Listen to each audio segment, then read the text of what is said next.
is Gage's section of the kitchen here. He's got all his stuff. My son Gage has a metabolic disorder called carnitine acylcarnitine translocase deficiency. He is one of 4 boys. He is unable to go for long periods of time without eating due to the carnitine acylcarnitine translocase deficiency. And usually I can get this stuff done in the morning, but I was like running late this morning, so I usually make up a batch, do all the medications once in the morning. So I'm going to do it for the remaining doses of the day. With that, he has to eat every 3 hours through his GJ tube. He has medications throughout the day. He also has respiratory issues. He's on a BiPAP at night. He is nonverbal. He's in a wheelchair, developmentally delayed.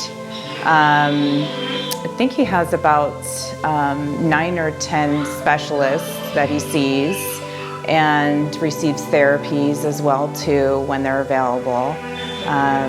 But sweetheart overall. Red, yellow, green, blue. Red, yellow, green, blue. Go ahead. Go, Gage. Go ahead. Red, yellow, green, blue. So Gage was born by C-section. When he was born, they took him into the NICU because he was having a little bit of respiratory issues, which is normal for a C-section baby. They said he had fluid in his lungs. No one knew anything was wrong with him at the time. They just thought it was all related to having fluid in the lungs. But once he started receiving the breast milk, that's when he started to show signs of his disorder. He became very lethargic, was projectile vomiting, his ammonia level skyrocketed. They did numerous tests on him. They couldn't figure out what was wrong. And I believe it was like day 5 where they had him med back to Phoenix Children's. And when he got there, his ammonia level was over 1,000, I believe. And they didn't think he was gonna make it. It's just, you feel powerless. It's the worst feeling in the world.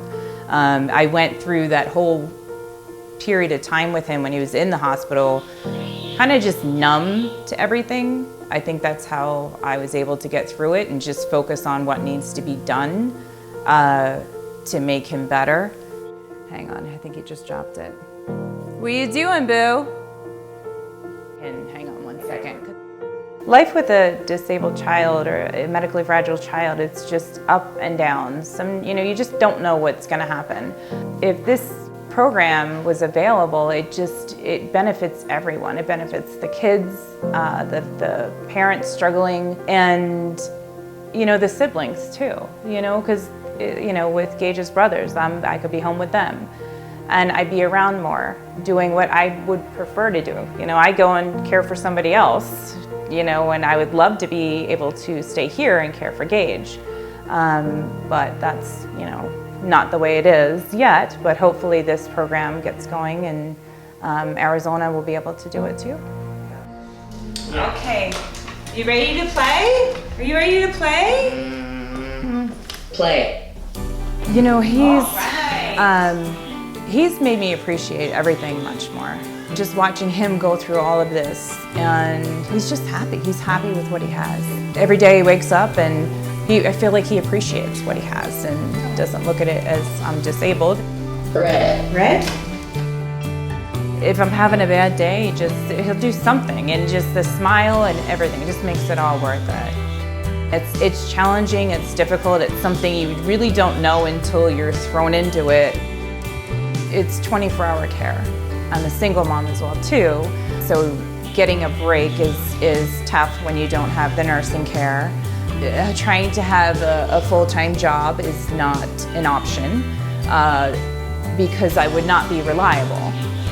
You can't really commit to an employer that's not understanding about your situation because they expect you to be there. But it's very challenging and difficult, but it's, I'm in a good place, I'm happy, and my kids are happy, so that's really what matters.